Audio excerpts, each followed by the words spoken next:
Tudo bem, pessoal? Espero que vocês estejam bem. Nós voltamos aqui. Eu achei necessário voltar aqui porque eu quero retomar os slides para que não fique nenhuma dúvida para vocês. Tá? Uma revisão bastante rápida e agora com a profundidade das discussões que nós tivemos aí com o professor Júlio César Muschensky, tá? Doutorando aí, tá tirando aí, tá finalizando. Vai defender agora no início do ano o seu doutorado na área do ensino de ciências. Então, eu coloquei aí para vocês, né, a indicação de que é a filosofia da ciência, essa divisão, então, que nós temos de ciência clássica, ciência grega, que vai até o século XVI, ali para vocês verem, né, do século VII a.C. Claro que isso também, como o professor Júlio tinha chamado a atenção, tudo que os homens vieram construindo de conhecimento foi ficando como um legado para os homens que vieram depois. Então, cada aprendizado que nós temos, nós vamos passando para gerações posteriores.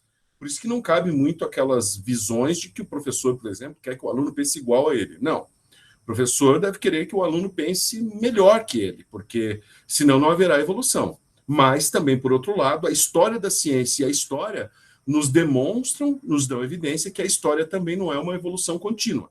Nós temos que ficar atentos porque existem momentos em que a história é atacada enquanto ciência da humanidade e a própria ciência é atacada, como nós vimos acontecer na Idade Média, onde a interferência do mito sobre a filosofia fez com que nós tivéssemos uma série de restrições ao que poderia ser questionado e o que poderia ser pesquisado, o que o homem poderia tentar descobrir da natureza. Então, veja, uma decisão política com base na fé cerceou a possibilidade de evolução da humanidade por um determinado período, porque algumas pesquisas e algumas abordagens, questionamentos, indagações não podiam ser feitas porque eram simplesmente tabus, não poderiam ser estudados. Mas o homem foi, né, passando para suas gerações posteriores o seu conhecimento, e nós temos daí, então, a partir da ciência moderna, com o descolamento do teocentrismo, né, a visão de que não é mais Deus o centro do conhecimento, e sim o homem, né? Então, antropocentrismo, o homem passa a ser o fundamento da sua própria razão, ele passa a ser o fundamento, aquele que explica a sua própria realidade. Isto é a ciência não pode recorrer a recursos de fé. Isto também não impede que a ciência não se relacione, não se comunique com a fé e com a filosofia, que elas têm essa característica própria, certo? E aí, a ciência contemporânea é essa que nós estamos vivendo hoje, que vocês são todos chamados a construir. O que nós podemos destacar também no campo das ciências modernas é, como o professor Júlio falou, os métodos, né? Fica aqui o método cartesiano, Descartes, né? Primeira regra cartesiana: não colocar nada na minha mente que eu não tenha certeza que seja verdade. Então, primeiro é um ato de filosofia, questionar, socrático. Segundo, quando eu pegar um problema, eu tenho que dividir em tantas quantas partes forem necessárias. Terceiro, começar pelo mais simples e terminar no mais complexo. Enumerar, certo? E depois, sempre, o quarto passo, revisão. Revisão e revisão. Por isso que a ciência não é um discurso pronto. Ela tem já no método cartesiano a perspectiva de que é preciso um momento de revisão. O quarto estágio seria o estágio da revisão. Imagine a louça, você olha para a louça é um problema, você não acredita na realidade que está dada, da sujeira da louça. Então você vai lá, primeiro, você duvidou, primeiro passo. Segundo, como é que eu resolvo esse problema? Você vai dividir essa louça em tantas partes quanto forem necessárias. Você vai colocar, sei lá, os plásticos, separar com os copos, pegar a panela, o que está mais engordurado, e aí você começa do mais simples. Pelo menos é a perspectiva cartesiana, ele acha que é mais fácil, o método leva a uma eficiência, uma eficácia maior. Então, o que acontece? Você começa do mais simples, provavelmente na louça você vai começar dos copos, dos talheres, se os talheres estivessem muito sujos, você deixa para depois lavar com as panelas. Veja que mesmo sendo um método, ele dá as bases gerais. Você, como pesquisador, como pessoa que está agindo no mundo, tentando resolver um problema, você tem a liberdade para criar outros protocolos, como disse o professor Júlio, outros métodos, outra forma de lavar a louça. O problema final é a louça lavada. O problema inicial é que essa louça não está lavada. O meio, que é a enumeração, aí é você que vai fazer. Então, começar do mais simples, terminar no mais complexo. Ele diz que isso é melhor. Facilita, porque depois você vai montando as partes. e quando você chega no mais complexo, que para mim, numa louça, é aquela vasilha cheia de gordura, pele de galinha, macarronada, você termina e lava por último. Até porque, se você olhar do ponto de vista da eficiência e da eficácia, quase saiu as duas palavras juntas aqui, se você olhar desse ponto de vista, o que você vai perceber?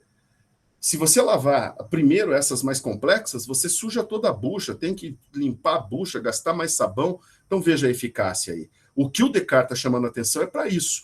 E o porquê que nós citamos aqui Galileu Galilei? Porque eu falei de antropocentrismo, né? Que é tirar o teocentrismo, né? A ideia de que o conhecimento advém de Deus e acreditar que ela advém das experiências humanas, o antropocentrismo, e ao mesmo tempo isso do ponto de vista da referência nossa espacial, você sair da ideia de a Terra quanto terra plana, enquanto uma visão geocêntrica, né? A Terra no centro de tudo, que era a base aristotélica, por mais que a igreja assumiu, tinha uma fundamentação científica em Aristóteles, ele estava errado, mas era ciência. Com base nas evidências que ele tinha, os instrumentos que ele tinha, ele simplesmente, me desculpe, veio uma ligação, a gente não tem como controlar isso, acabou tirando um pouco da atenção. Então, ele saiu da visão, então, geocêntrica e partiu para a visão heliocêntrica.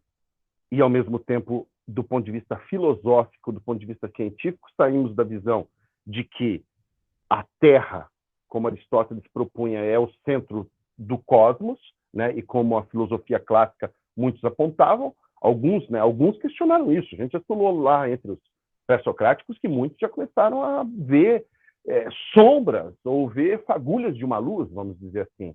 Ele viu sombras de alguma verdade, ele começou a perceber, alguns perceberam, então, que a Terra, né, ela já era uma Terra que tinha um movimento circular. Então, você tem uma série de teses ali colocadas, mas, enfim. E aí nós temos a nossa ciência contemporânea. Então, marcando na ciência moderna, a gente marca aqui Newton, do ponto de vista da física, né, como o professor Júlio falou. Nós colocamos do ponto de vista que vai influenciar tanto na astronomia quanto na filosofia, em todas as outras áreas da ciência, nós colocamos Galileu Galilei, e também marcamos aqui o método cartesiano. Certo? Vamos para um próximo quadro aqui, então, essa divisão aqui, algumas frases interessantes para a gente pensar se procede, se não procede, como pensaram esses grandes pensadores a respeito do conhecimento, né, que é a ciência.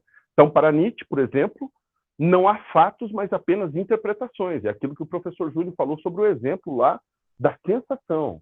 Os alunos mais novos acreditavam nas suas sensações e, por isso, pensavam que frio do que a madeira, por exemplo. Certo? Está acabando a bateria do fone, eu talvez tenha que dar uma parada e continuar. Vamos ver, eu vou até onde conseguir aqui. O Marx já faz fazer uma crítica da razão ao denunciar a ideologia como um discurso ilusório a serviço da dominação. Ou seja, por trás dessa ideia de ciência, existe ali um padrão de produção, existe um interesse capitalista e existe um interesse de dominação das pessoas. Ele está chamando a atenção para isso. Ele vai falar sobre a questão, né, da consciência. E Freud mostra que a consciência não está no centro do sujeito, descobrindo nos sintomas as determinações do inconsciente. Ou seja, nós não teríamos sequer muito consciência do que nós somos, e muito do que nós somos é afetado pelo nosso inconsciente. Então, ele vai para o campo do estudo da alma, da psique, da alma humana. Psique é alma em grego. Psicologia, psique.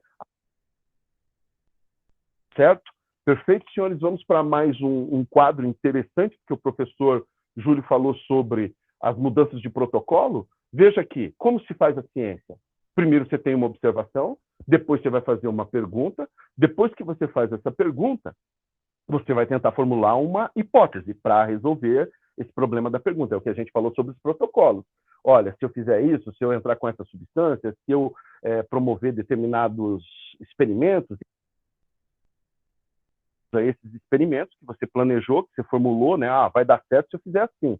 Aí você conduz por meio de um experimento e aí você vai ver se houve uma aceitação da tua tese, se você chegou, a tua hipótese foi comprovada, você continua e você sempre vai dar o direito cartesianamente dos outros revisarem, porque não é mito, não é religião, não está com conhecimento fechado. E do outro lado, você rejeita a hipótese. Se você rejeitar a hipótese, porque ela não funcionou, você vai ter que voltar lá para cima e formular uma nova experiência e verificar se, no final, você vai ter a hipótese aceitada ou não. Perceba que o protocolo chinês propõe uma determinada hipótese para resolver o problema do vírus e conduz a uma determinada experiência. Talvez desse jeito dê certo, mas você tem outros protocolos e outras metodologias propostas que são contrárias, que não são as mesmas, mas que querem chegar na mesma solução. E aí o que se faz, então? Você tem o modelo inglês, você tem diversos modelos, modelo russo, todos buscando chegar no mesmo ponto. Pode ser que todos cheguem, porque os caminhos podem ser vários para se fazer a ciência, certo? Então é importante esse quadro, e aqui ficou claro, então, vocês já viram isso daqui de forma já bastante repetitiva, esse quadro que eu mostro para vocês, porque a gente tem que lembrar que ciência é um campo que exige uma prova, diferentemente da filosofia, onde essa prova pode ser... Você pode ter hipóteses possíveis e prováveis, você pode ter ali, né? E você pode usar essas hipóteses como uma fundamentação para o seu pensamento dentro do campo filosófico. Já a ciência exige uma empiria, exige uma experiência um pouco mais ligada aos fatores sensíveis, mas ela não se fecha nisso, e posteriormente a gente vai falar sobre isso. E aí a religião como uma explicação, né, que se apresenta como conhecimento fechado. E a questão da estética, que nós vamos tratar em outro momento. Agora sim. Então tá, senhores, acabou aqui a bateria, então, coisas, né, que nós vamos enfrentando aqui, novas tecnologias, a ignorância de sempre, mas enfim. Vocês, então, além daquele quadro que eu mostrei para vocês, acho que é importante só enfatizar a questão da dialética hegeliana. Bom, talvez a influência mais significativa no pensamento de Marx seja do filósofo George William Friedrich Hegel, 1770-1831, que postulava a dialética como um movimento histórico e um movimento de apreensão do conhecimento. A dialética hegeliana, a compreensão dos fenômenos ocorre pela captura intelectual de uma unidade dialética, que só pode ser vislumbrado em algo, por exemplo, o finito, se o seu oposto, o infinito, também for articulado a essa reflexão. O que nós poderíamos colocar aqui? Você só conhece o branco porque existe o preto, você só conhece a luz porque existe a escuridão, você só sabe o que é o bem e o que é fazer o bem porque existe aquilo que não é o bem e aquilo que não é fazer o bem. Então é o que nós chamamos talvez de mal. Mas a composição dessas duas coisas é que gera a realidade. Se tudo fosse o bem, não haveria o bem. É preciso que haja o mal para que haja o bem, porque o mal é a peça que encaixa na contraposição dialética a essa realidade que é composta tanto pelo bem quanto pelo mal, tanto pelo claro quanto pelo escuro, tanto pelo finito quanto pelo infinito.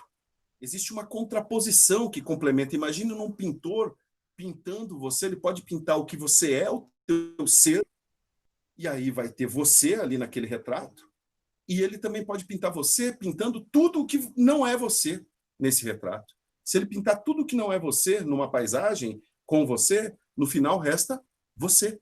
Ou seja, o teu não ser compõe o teu ser. É assim que a realidade se dá. Na negação, o embrião carrega em si, pela natureza, a sua própria negação, que é o feto.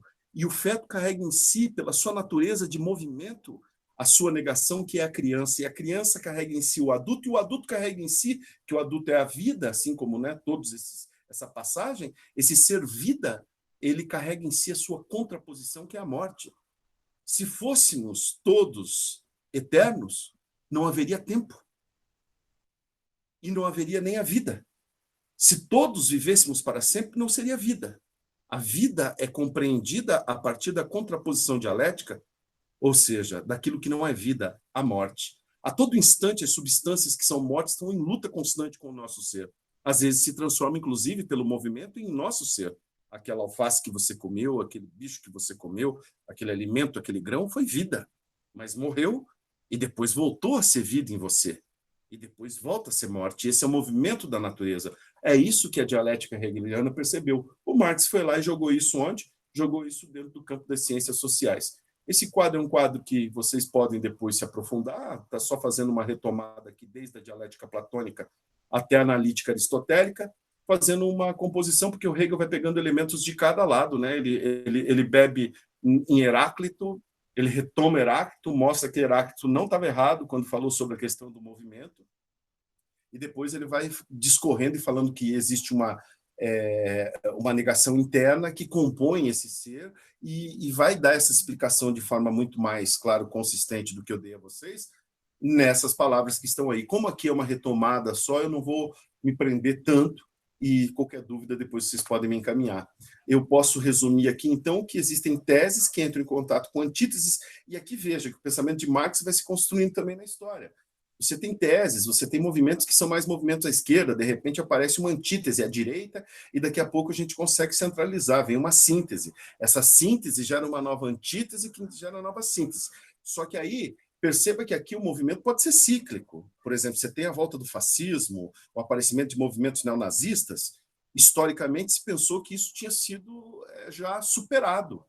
Porque a partir do que a gente vivenciou de uma tese nazista e a antítese humanista que surgiu na humanidade, a partir da contraposição entre essas teses, surgiu uma nova tese, uma síntese. Então, o comunismo versus o capitalismo gerou o quê? Talvez o estado de bem-estar social, com a garantia dos direitos fundamentais na Europa, no início do século passado, os direitos trabalhistas, etc. Por quê? Porque a sociedade capitalista teve que responder às demandas que estavam no outro campo, que era aquilo que os trabalhadores tinham direito nos países socialistas. Então, a partir da tese capitalista e da tese comunista, talvez tenha surgido o socialismo também, você pode analisar do ponto de vista histórico, porque o comunismo, de fato, se a gente pegar ele na sua essência, nunca existiu. Ele foi o ideal. Então, ele poderia ser a tese da esquerda contra a antítese liberal ou capitalista da direita. E numa disputa entre essas duas teses, não prevaleceu nenhuma nem outra. Caminhou um pouco mais para o centro e veio para um bem-estar, um estado de bem-estar social numa sociedade, né? Ou, no caso da Rússia, por exemplo, entre o feudalismo e a tese capitalista, prevaleceu, surgiu dali dessas contradições internas, surgiu o socialismo soviético. E assim vai se movimentando a humanidade. O problema é que pode ser cíclico, como a gente viu, né, esse reaparecimento desses movimentos que a gente pensava que estava superado. Pois bem, aqui são mais alguns pontos que depois vocês podem se aprofundar, ainda algumas coisas que são colocadas. Eu acho que é interessante também a questão do Hegel, que o Hegel não fica somente não que somente, porque já é muita coisa. O Hegel é um cara para ser estudado, e a gente gasta, às vezes, os estudiosos uma vida inteira para tentar entender parte da obra dele. Ele fala também sobre a questão do espírito. Para ele, era a fenomenologia do espírito. E para ele, as coisas eram divididas, né, em ideias em si, que é o logos, né, que é estudado pela lógica, a gente já trabalhou, a gente estudou lógica no início do ano. A ideia fora de si, que é a natureza, né, o mundo objetivo, estudado pela filosofia da natureza, que é o que a física, o professor Júlio é um filósofo da natureza. A química, a biologia, né? Então, os filósofos pré-socráticos que inauguraram esses campos científicos, por isso aqui chamado de filósofo da natureza. E a ideia que retorna a si, ou em si e para si, ou seja, o espírito. O espírito, quando consegue se pensar, ele é para si. Ele se pensa, a ideia que retorna a si, ou em si e para si. O homem pensa, transforma, cria ideias e depois ele reflete sobre essas próprias ideias e sobre o seu próprio ser. Por isso o homem, por isso a ideia que retorna a si, porque primeiro é uma ideia pensando, né? Então ela retorna, eu sou ideia, né? Porque eu sou razão. E eu retorno a mim, porque eu reflito, eu penso naquilo que eu penso.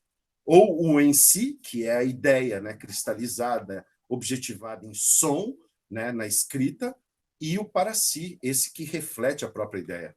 Então, isso vem da fenomenologia do espírito, estudada pela filosofia do espírito para o Hegel, certo?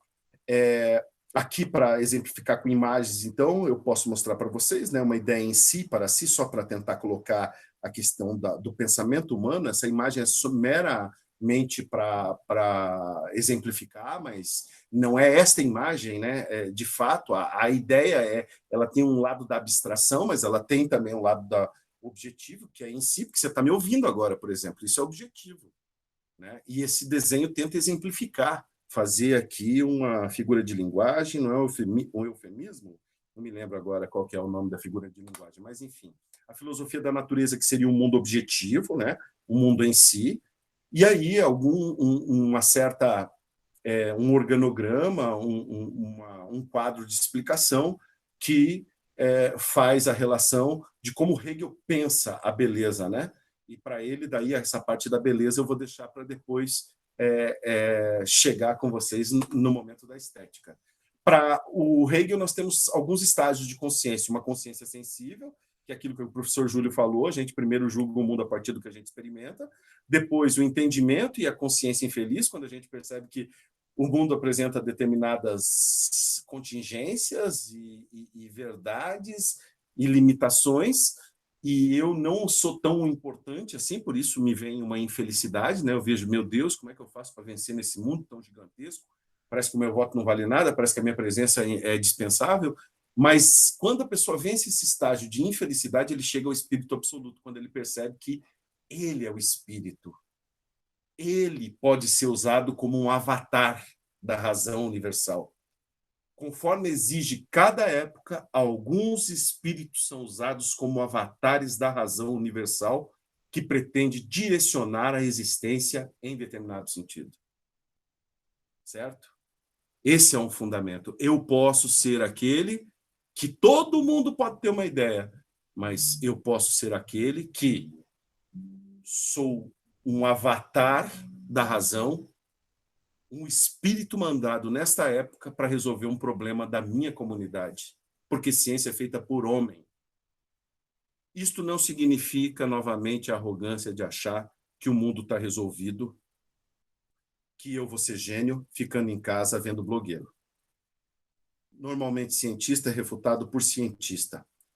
Você pode ser iluminado, mas não se esqueça que aquele momento de intuição, aquele momento de felicidade, aquele momento de inspiração que o professor Júlio citou, que o Einstein fala, que eu falei que é o momento de sorte, que você se inspira, né? A sorte, esse momento só vem para quem está suando muito. Hegel entendia a realidade fundamentalmente como algo não material, porque ela acontece no meu espírito e na minha cabeça. É aqui que eu significo o mundo. Uns veem o Bolsonaro falar e amam, outros vêm e odeiam. O que tem aí? A presença do espírito. A coisa é uma só, mas o espírito significa a coisa de forma diferente. E isso vai depender do estágio em que a tua consciência está. Você está ainda no estágio de consciência sensível? Você pode até acreditar que cloroquina cura, porque você viu um monte de gente falando que tomou cloroquina e cura. Se você está no estágio de consciência sensível, você vai julgar pela sensibilidade. Você já tem o entendimento e a consciência infeliz e você percebe que não é tão simples assim? E, de repente, isso te dá um sentimento de angústia, de sofrimento? É porque você caiu numa consciência em segundo estágio, que você percebe o quanto a natureza é forte e o quanto é difícil agir na natureza. Esse é um momento de consciência infeliz. Alguns vencem esse estágio e falam, eu vou procurar como é que eu resolvo esse problema. Eu vou lá pesquisar, eu vou estudar, eu vou praticar, eu vou tentar encontrar um protocolo, eu vou tentar elaborar uma hipótese e quero ajudar a sociedade a evoluir nisso, quero resolver os problemas ao meu redor. Tem aqui mais um esqueminha só para facilitar, para que vocês entendam posteriormente, aí vocês se debrucem, o que eu estou falando aqui está colocado lá, né? Mais uma questão, a questão do materialismo dialético, né? Que aí o Marx vai falar, puxa, né, isso que o Hegel falou serve para a nossa sociedade. Existe uma luta entre o quê? Entre o trabalhador e os interesses do trabalhador não são os mesmos do dono do mercado, do hipermercado. O dono do hipermercado, se aumentar o preço da carne, ele não vai passar fome, não tem essa dificuldade. Já o trabalhador, um aumento de carne, às vezes o sujeito não come mais carne no mês. E daí? São interesses antagônicos. Existem interesses aí que são conflitantes. E dentro da sociedade isso se manifesta. É a tese e a antítese e tem que haver uma síntese. E para ele, daí, os trabalhadores têm que chegar ao espírito absoluto de compreender que todo o sistema produtivo é fruto da mão de obra dos trabalhadores. O dono do mercado não consegue produzir toda aquela riqueza sozinho. Ele acha que ele é um empregador, mas e se as pessoas falarem, eu não trabalho nessas condições? E aí? Ele vai produzir o quê? Ele vai fazer sozinho? Só que isso não pode ser estudado, né? Por isso tem movimentos que são contra a filosofia dentro da escola, a ciência dentro da escola. Por quê? Você não pode começar a aprender que o mundo é dialético. e que existem interesses antagônicos. Você não pode saber que na Noruega as pessoas, né, têm uma vida muito melhor que a sua, que trabalham 6 horas por dia, que a cada 3 semanas tem uma de folga, e a cada intervalo de 3 meses eles têm um mês de folga. Você não pode saber disso. Você não pode saber que na Noruega eles falaram: o petróleo é nosso, vai vender, e cada cidadão que nasceu nesse lugar, que está aqui cuidando desse recurso natural, vai dividir igualmente para dar uma boa vida aos seus filhos. Aqui não, aqui eles vêm, pega, vende para os americanos a troco de banana, compra, você nunca nem ficou sabendo porque não te interessava. Isso não é papo para pobre. Não se interessa por isso. Isso é alienação, né, que o próprio Marx vai dizer que existe. Então, o sujeito que não é alienado é esse que percebe esses problemas, os aspectos fundamentais desse sistema de produção que ele aponta, inclusive, que é um sistema patriarcal, que ele sugere uma classe com hierarquia social, que ele se apoia na ideia de propriedade familiar e que o modelo inicial lá do sistema patriarcal, a produção era para a própria subsistência. E hoje nós tivemos uma continuidade disso, só que daí entra a questão do lucro na modernidade. Pois bem, Karl Popper vai falar sobre o método verificacionista que nós já discutimos lá atrás. E aqui só voltando a ele para vocês, né? Austríaco, viveu o nazismo, e o que ele fala sobre a questão da ciência? O objetivo da ciência não é fazer o que o Círculo de Viena fazia, é refutar os paradigmas. Esse é o objetivo da ciência. Como nós já vimos bastante, eu não vou me prender a ele, certo? Uma frase do Nietzsche que faz pensarmos, tá? Ele diz que todo conhecimento implica em poder. Conhecimento científico não é neutro. Por isso a importância lá das pesquisas que estão sendo feitas no Instituto Butantan em São Paulo, com o governador Dória, que eu não gosto, mas eu quero que se dane, eu quero que a ciência prevaleça e que ele traga para nós, junto com os chineses, uma vacina que nos ajude. Ah, mas ele está fazendo com os chineses, mas ele foi lá e fez um contrato. Tem que fazer transferência de tecnologia. Nós não vamos só comprar, nós vamos comprar, fabricar e distribuir aqui na América Latina. Os chineses vão ganhar, porque fizeram investimento grande, os brasileiros também vão ganhar. Veja, todo conhecimento implica em poder. Conhecimento científico não é neutro. Quando se ataca uma vacina da China e você quer abrir as portas para os americanos, tem um interesse aí, ó. O conhecimento científico também ele é feito também para a dominação do outro. Quando você desenvolve uma máquina de guerra, você quer vender para um outro país, você quer defender o seu país, tem interesses por trás. O Bernard Shaw vai dizer que o objetivo da ciência, o objeto da ciência é sempre complexo, né? A ciência nunca resolve um problema sem criar pelo menos outros 10. Veja, né, nós aqui, ó, eu mesmo estou começando a ter lera aqui, porque muitos e-mails para responder, a poltrona que não é adequada para eu utilizar para dar aula, como minha esposa está usando a outra sala para trabalhar, minha filha está usando o quarto para poder estudar, e os espaços da casa precisam ser isolados de som. Veja, eu estou aqui, a poltrona não é correta, estou começando a ter lera, estou perdendo a sensibilidade nos dedos por causa do meu cotovelo, que fica numa poltrona errada. A tecnologia que foi utilizada está resolvendo um problema, que é eu me comunicar com vocês, nós temos aula, mas, ao mesmo tempo, está me gerando uma série de problemas já na coluna, nos braços, as questões psiquiátricas, tem gente ficando deprimido, estressado, e está aqui, ó, com uma tecnologia que resolve um problema, mas cria outros 10, segundo Bernard Shaw. A ciência nada mais é que o senso comum refinado e disciplinado. Não há fatos científicos, mas apenas caos. Perguntas a priori antes das respostas. Crítica à superioridade da ciência. Aliás, desculpe, aqui eu coloquei um acento indevido. Critica a superioridade da ciência. Hoje é perigoso tratar de um cara desse que faz uma autocrítica da ciência, porque meu medo é criar aqueles que pensam, então, que se eu posso criticar a ciência, daqui a pouco, então, é só eu ficar no meu bloguinho, eu posso deixar de estudar, daqui a pouco sai dizendo que a Terra é plana, e, ai, meu Deus, olha aqui a prova, certo? Não é isso. Ele está falando aqui de cientista, como alguém que vive lá dentro e faz uma crítica sobre os problemas que existem dentro da ciência. Então, quer criticar a ciência, venha ser cientista. Entra, pesquisa, estuda. Não é lacração, uma frase.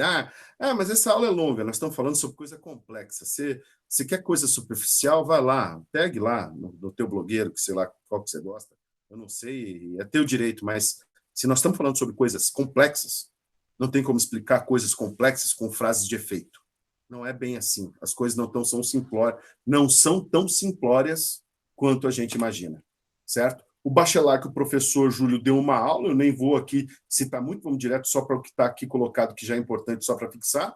O estudo da história da ciência serve de instrumento de análise da própria racionalidade. Ou seja, você quer estudar a racionalidade humana e como ela se desenvolveu? Estude história da ciência. A ciência parte de um processo histórico, tem um caráter social. Ciência não é de alienígena. Ciência não é um Deus fazendo. Ah, mas a ciência falou isso e depois ela falou aquilo. Claro, a ciência só age a partir de evidências. Se as evidências mudaram, beleza, eu mudo a opinião. Isso é ciência. Quer dogma? Vai para a igreja. Vai para o mito. Quer dogma? Vai para o mito. E até lá, graças ao bom Deus, nós temos um papa, pelo menos na Igreja Católica, e vários outros líderes religiosos evangélicos que foram, ainda assim, mudando alguns valores que são valores discutíveis, certo? Então, ainda bem que nós temos essas pessoas lá, que mesmo dentro do campo mítico ainda promovem algumas rupturas epistemológicas, certo? A ciência progride quando há uma ruptura epistemológica, superação de obstáculos. Hábitos socioculturais é um entrave para o avanço do conhecimento. O conhecimento comum lida com o mundo dado, constituído por fenômenos. O conhecimento científico trabalha em um mundo recomeçado, estruturado em uma fenomenotécnica. História é uma sucessão de paradigmas. Paradigma é o momento, a ideia, a divisão, o método, modelos. Ou seja, você vivia num paradigma heliocêntrico, você vivia num paradigma geocêntrico, você partia da ideia de que o mundo o universo era constituído e a Terra era o centro do universo, e hoje você parte de um paradigma heliocêntrico. Você acreditava que a Terra era plana, esse era o paradigma. Aí hoje você acredita que a Terra ela não é plana.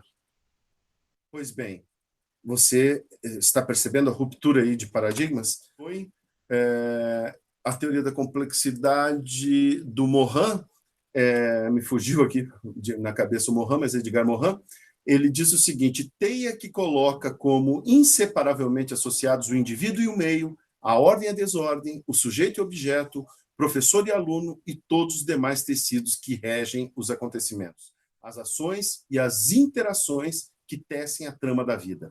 Princípio regulador do pensamento e da ação, aquilo que não perde de vista a realidade dos fenômenos, que não separa a subjetividade da objetividade e não exclui o espírito humano, sujeito à cultura e à sociedade. Ou seja, tudo está relacionado.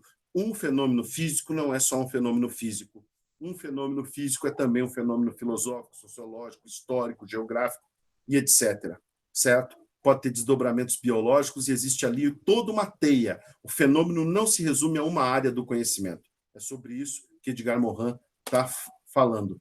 Rubem Alves, infelizmente, falecido em 2014, brasileiro, disse que a ciência virou mito. Então, aqui ele estava chamando a atenção para quê? Para esses cientistas que, de repente, aparecem na TV e são tidos como deuses, como gurus. Tome cuidado com isso. O cientista virou um mito. E todo mito é perigoso, porque ele induz o comportamento e inibe o pensamento.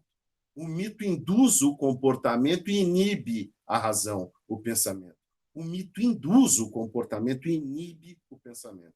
Certo? Em nome dos mitos, as pessoas matam. Em nome dos mitos, as pessoas criam, destroem, defendem ideias de mitos que simplesmente atacam e violentam a sua própria família, muitas vezes. Imagine uma pessoa defender candidato racista, homofóbico, quando você tem na sua família negro, você tem gay, você tem índio, você tem um candidato machista, quando você tem na sua família, você tem irmã, você é uma mulher, porque tem muita mulher machista também, você tem a tua mãe. Então, veja as distorções. Isso é com base no quê? Bom, eu tenho que citar o senhor Bispo de Macedo propôs aí que as mulheres não estudassem, porque a mulher não tinha que estudar, porque senão fica muito arredia para o homem. Veja, isso é tudo com base em mito. O mito dele lá, o mito que, segundo ele, está na Bíblia dele. Né? A Bíblia dele é um pouco diferente da minha. Eu li bastante o Segundo Testamento, li o Antigo também, mas o Novo Testamento, onde Deus é amor.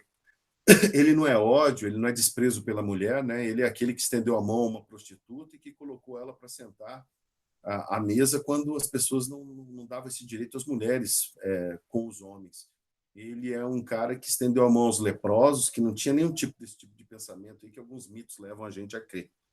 Este é o resultado, é um dos resultados engraçados e trágicos da ciência.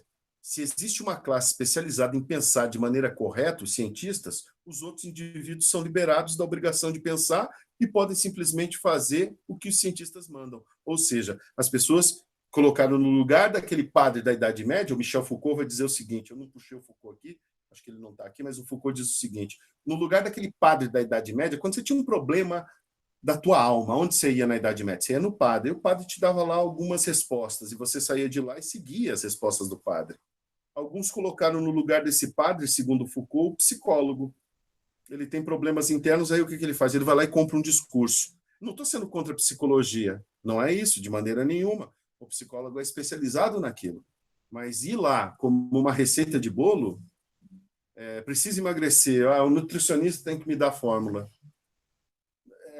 Não estou desvalorizando o campo da nutrição, não é isso, mas parece uma escravidão à ciência.